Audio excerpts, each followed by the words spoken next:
Imagine this. You're speeding down the highway. For a moment, the thought crosses your mind. This is actually very dangerous. But your foot doesn't leave the accelerator. Or on a construction site, a worker thinks, this welding job will only take 5 minutes, and skips wearing his helmet. But why?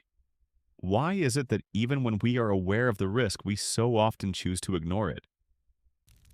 Today, we're going to talk about how our brain perceives risk and why this is so critical in occupational safety.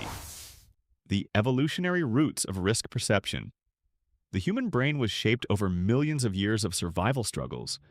For our ancestors, risk was often the thin line between life and death. If they heard a rustle in the forest, their brains immediately triggered the danger alarm. The source of this lies in the amygdala, deep within our brain. The amygdala is the center of fear and threat perception. It makes quick decisions, often without thinking. Fight or flight.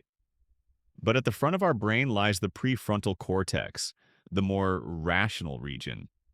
This part weighs risks, asking, wait a second, is this really dangerous? In other words, there's a constant dialogue in our brain. Will emotions win? Or logic? Why do we misperceive risks? The problem is, our brain sometimes gets it wrong. Here are a few reasons. Habit. The more often we repeat a behavior, the more normal the risk feels. A worker who does the same task every day on site may downplay the danger simply because they're used to it. Invisible risks.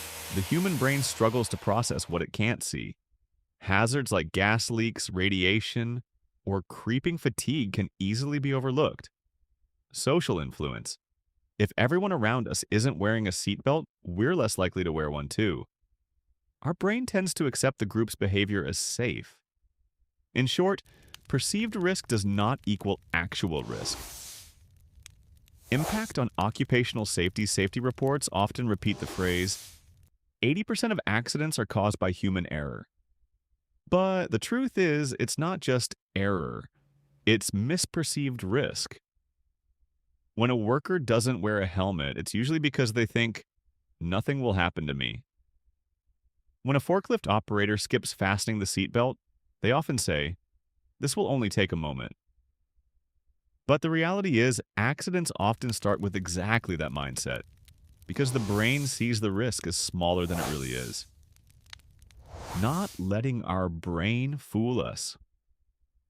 Our brain's risk perception kept us alive in the past, but in the modern world, it isn't always reliable. Today, managing risk requires more than just a feeling. It requires knowledge, training, and a strong safety culture. Remember, sometimes our brain tells us there's no danger, but reality may be very different. Safety is not just a mental instinct, it is a conscious choice. And perhaps taking safety seriously isn't only about following rules, it's also our strongest defense against the illusions created by our own brain.